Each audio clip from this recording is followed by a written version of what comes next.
नमस्कार। Industrial sociology, socio culture factors of industrial growth, औद्योगिक विकास के सामाजिक सांस्कृतिक कारक। आज हम पढ़ रहे हैं एमए फाइनल का पेपर औद्योगिक समाजशास्त्र। उसमें हम पढ़ेंगे औद्योगिक विकास के सामाजिक सांस्कृतिक कारक। मैं Meenu Walter, associate professor sociology department SPC government college Ajmer से। इंडस्ट्रियल सोशलॉजी एमए फाइनल का 8th पेपर है। उसमें हम पढ़ रहे हैं कि किस तरह से औद्योगिक विकास से सामाजिक सांस्कृतिक कारक प्रभावित हुए। उसमें पहला है लौकिकीकरण। औद्योगिकरण ने प्रसार साधनों का विकास तो किया ही, और साथ ही शिक्षा का प्रसार हुआ। और जैसे जैसे शिक्षा का प्रसार हुआ और औद्योगिक प्रसार हुआ, नगरों की वृद्धि हुई। और नगरों की जैसे ही वृद्धि हुई, वैसे ही लौकिकीकरण की क्रिया को व्यापक बनाया। इसे भारतीय समाज में इस क्रिया पर एम.एन. श्रीनिवास ने अपनी पुस्तक आधुनिक भारत में सामाजिक परिवर्तन में लिखते हुए लिखा है कि लौकिकीकरण एक ऐसी प्रक्रिया है जो सभी को प्रभावित करती है। इसका संबंध नगरीय और शिक्षित समूह के साथ है, जबकि संस्कृतिकरण नीची हिंदू जातियों और जनजातियों से संबंधित है। लौकिकीकरण में धर्म की पुनर्व्याख्या, बुद्धिवाद और तर्क का स्पष्ट संबंध है, और अभिजन इस प्रक्रिया में सबसे आगे हैं।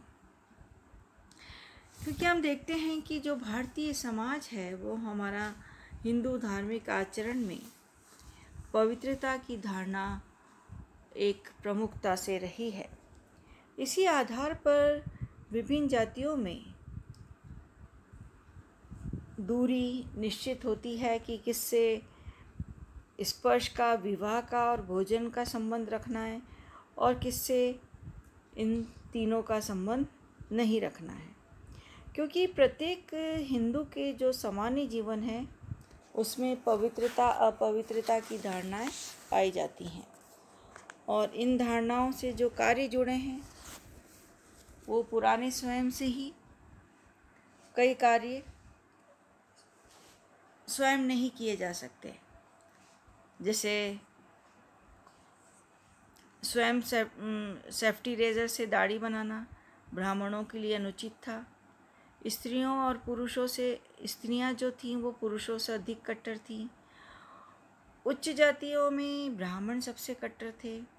स्नान, मंदिर की पूजा, भक्तों के साथ भजन, सत्संग, उपवास, प्रार्थना और ध्यान का दर्शन धार्मिक जीवन के उच्च मूल्य थे। लेकिन जैसे जैसे औद्योगिकरण का प्रसार हुआ, ये धारणाएं कम होने लगी, क्योंकि यातायात के साधनों का वृद्धि हुई, और यात्रा के साधनों में जैसे वृद्धि हुई, लोग गांव और नगर सभी जगह जाने लगे, और सभी बस अड्डों पर, रेलवे स्टेशनों पर चाय की दुकानें खुली। नगरों में कर्मकांडों के स्थान पर नौकरी की नियमितता अधिक महत्वपूर्ण बन गई।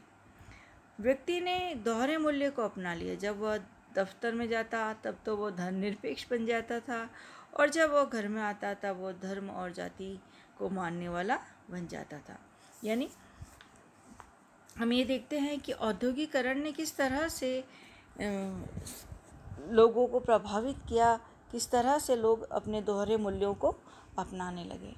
जहाँ पवित्रता के नियमों का स्थान स्वास्थ्य और स्वच्छता के नियम ले रहे थे, वहीं शिक्षित ब्राह्मण और कट्टरपंथियों ने भी धीरे धीरे कट्टर नियमों के स्थान पर पवित्रता को स्वास्थ्य नियमों से जोड़कर उसका दूसरा रूप दिया। लौकिकीकरण की इसी प्रक्रिया में अनेक कर्मकांडों का त्याग हुआ, जैसे दहेज प्रथा के लिए दहेज निवारण अधिनियम बन गए, जैसे प्रतिष्ठा सूचक जो नौकरियां, प्रशासनिक सेवाएं और जैसे इंजीनियर और डॉक्टर में दहेज के लिए जो एक उचित व्यवसाय था, वहाँ पूजा पाठ आदि में भी समय का सोपान कम होता चला गया। शहर में धर्म का राजनीतिकरण भी हुआ।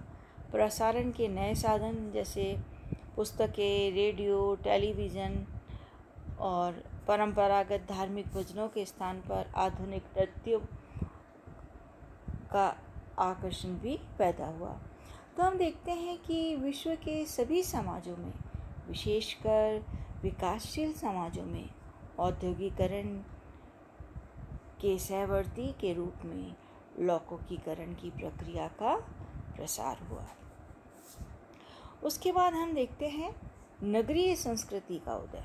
नगरीय संस्कृति का उदय किस तरह से हुआ, यह हम देखते हैं कि विशाल स्तर पे जब औद्योगिकरण हुए और विकास का कार्य शुरू हुआ, तो जिसमें स्वास्थ्य सेवाएं, शिक्षा और समाज कल्याण कार्य भी सम्मिलित था। और नगरीकरण और विशाल नगरों के निर्माण से संपूर्ण संस्कृति और समाज में एक बहुत बड़ा परिवर्तन आया, और यह परिवर्तन आधुनिकीकरण के आदर्शों से प्रभावित रहा। जैसे जनसंख्या की वृद्धि हुई, सामाजिक गतिशीलता बढ़ी, लोग एक गांव से दूसरे गांव में आने जाने लगे, और जब आने जाने लगे तो आपस में संपर्क करने लगे, और संपर्क करने के फलस्वरूप हम देखते हैं कि परिवर्तन उनके जीवन में हुआ। अब बड़े नगर व्यापार और राजनीति का केंद्र बन गए, जहाँ से वे तथ्य गांवों तक पहुँचाते थे। तब सांस्कृतिक प्रतिमान और सामाजिक संस्थाएं इसी प्रकार का परिणाम स्वरूप बदल रही हैं। नगर न केवल संख्या में अपितु आकार में भी विशाल बन रहे हैं। तो प्रारंभ में समाजशास्त्रियों ने ग्राम नगर की अवधारणा इनके संबंध में स्पष्ट करने के लिए बनाई थी, लेकिन इस पर एक बार फिर विचार करने की आवश्यकता है, क्योंकि अब इनमें यह अंतर कम हुआ है। नए विचार, मान्यताएं, तकनीकी शक्ति नगर में ही केंद्रित नहीं रहे हैं, बल्कि इनका प्रभाव अब गाँव में भी हो गया है। तो शिक्षा का प्रसार हुआ, और शिक्षा के प्रसार से देश में शिक्षा की सुविधाएं बढ़ी, और तकनीकी और व्यावसायिक शिक्षा को भी महत्व दिया जाने लगा। और जब व्यक्ति शिक्षित होने लगे, उन्होंने नौकरियों, उद्योग, व्यापार, व्यवसाय तथा समाज के महत्वपूर्ण स्थानों पर अपना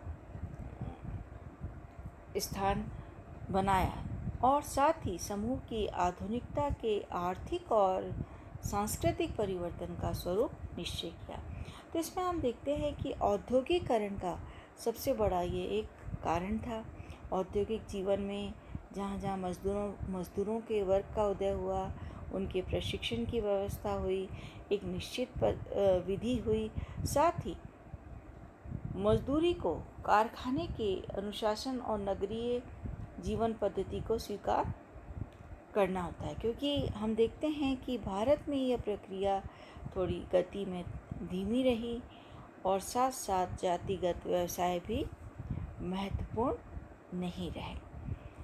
गांवों से नगरों की ओर जो प्रवास हुआ व्यक्ति का, उसमें व्यवसाय बदलने का उनको एक मौका मिला, और आर्थिक सुधार के भी उनको अवसर मिले। साथ ही उनको अपने संबंधियों से भी छुटकारा मिला। विशाल नगरों और औद्योगिकरण के फलस्वरूप औद्योगिक श्रमिक एक स्थायी वर्ग के रूप में विकसित हुआ।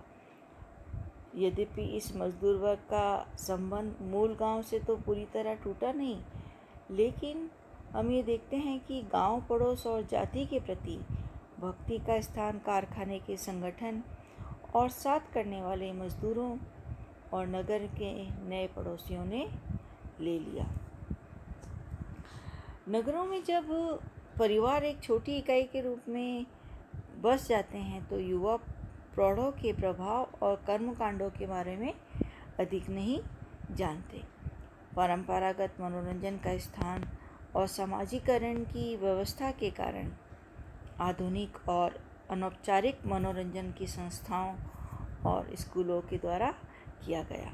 तो हम देखते हैं कि नगरों में द्वैतिक संबंधों का तो महत्व बड़ा ही है, साथ ही जीवन की गति निश्चित क्रम में निश्चित समय पर होने लगी है। तो नगरों में संपूर्ण जीवन व्यवस्था को क्रमबद्ध और औपचारिक बना दिया है। उसके साथ ही हम नेक्स्ट पॉइंट देखते हैं, नगरीकरण और सामाजिक गतिशीलता। औद्योगिकरण के साथ साथ नगरीकरण और सामाजिक गतिशीलता बढ़ी है। बड़ी संख्या में गांवों से नगरों की ओर जनसंख्या का प्रवास बढ़ा है। नगरों का नियोजन अप्रवासियों की तुलना में पिछड़ गया है और नगरों में मकान, यातायात, संचार तथा शिक्षा की सुविधाएं जनसंख्या के अनुपात में नहीं हैं। विभिन्न कार्यों और व्यवसायों में सभी जातियों के लोगों को अवसर मिलने लगा है और नगरों में राजनीतिक जागृति बढ़ी है। संस्कृतिकरण के कारण नगरों में अनेक जातियों की परंपरा से व्यापारिक जातियां नहीं थी, लेकिन व्यापार में भाग वो भी लेने लगी। नगरों में जाति का प्रभाव व्यवसाय निवारण में कम हुआ, परंतु गांवों में प्रदत्त परिस्थिति अब भी महत्वपूर्ण है। नगरों और गांवों में शिक्षा तथा परिवर्तन को सामाजिक स्तर ऊंचा करने का आधार माना जाने लगा। नगरों में सभी जातीय समूहों में स्वच्छता और वस्त्रों और शिक्षा के प्रति रुचि बढ़ गई। गांव में आने वाले परिवार में दूसरी पीढ़ी के नगरों में अधिक शिक्षित हो गए और शिक्षा के उच्च उद्देश्य और व्यावसायिक गतिशीलता और जीवन का उच्च स्तर, व्यक्तिवादी दृष्टिकोण नगरीय जीवन से प्रभावित होता है। तो इस तरह से हम देखते हैं कि आज नगरीय परिवारों में शिक्षित महिला है, पुरुष अपने हितों के प्रति ज़्यादा सजग है और अपनी नौकरी पाने के इच्छुक रहते हैं। माता पिता और बच्चों के भविष्य के बारे में अधिक सोचते हैं तथा यह व्यवस्था करते हैं कि बच्चों को अच्छी शिक्षा मिले और बेरोजगारी का भय उनमें ना रहे। साथ ही मध्यम वर्ग के छात्र प्रतियोगिता के प्रति सजग हैं। नगरों में मनोरंजन के साधन औपचारिक हो गए हैं और परिवार ही एकमात्र मनोरंजन का केंद्र नहीं रहा, बल्कि आधुनिक संसाधनों में हम देखते हैं कि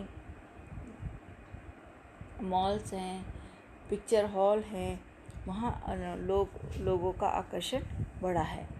शिक्षा और बच्चों के लिए नौकरी, आय बढ़ाना, उद्योगों का स्थापना और आधुनिक साधनों जैसे कारखाने, बैंक व्यवसाय के प्रति रुचि, सहशिक्षा और महिलाओं के लिए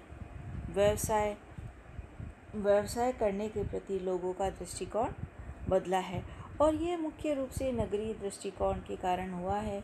लोग पुराने समय के जीवन को अधिक आनंददायक मानने वाली प्रवृत्ति अब लोगों में नहीं रही। वो नगरीय जीवन और वर्तमान समय में अधिक उत्सुक हैं। जन्म, मृत्यु, श्राद्ध, कर्मकांडों के प्रति नगरीय और सामाजिक ग्रामीण जीवन में विशेष अंतर नहीं है। यातायात की वृद्धि के कारण भोजन की आदतों में परिवर्तन आए हैं। साथ ही विभिन्न साधनों में जैसे वस्त्र, बर्तन, छोटे बड़े अन्य साधन अधिक लोगों तक पहुँचे हैं। लोग स्वास्थ्य के प्रति सजग हुए हैं। मकानों में खिड़कियों की वृद्धि हुई है। बिजली, फर्नीचर और चित्रों के मकान में स्थान मिला है और अस्पतालों के प्रति लोगों में रुचि बढ़ी है। और ये सब परिवर्तन नगरीकरण के कारण ही आए हैं, क्योंकि नगरीकरण के कारण सामाजिक गतिशीलता बढ़ी है। ये हमने कुछ पॉइंट्स आज डिस्कस करें। हम कुछ अन्य पॉइंट्स नेक्स्ट वीडियो में डिस्कस करेंगे। धन्यवाद।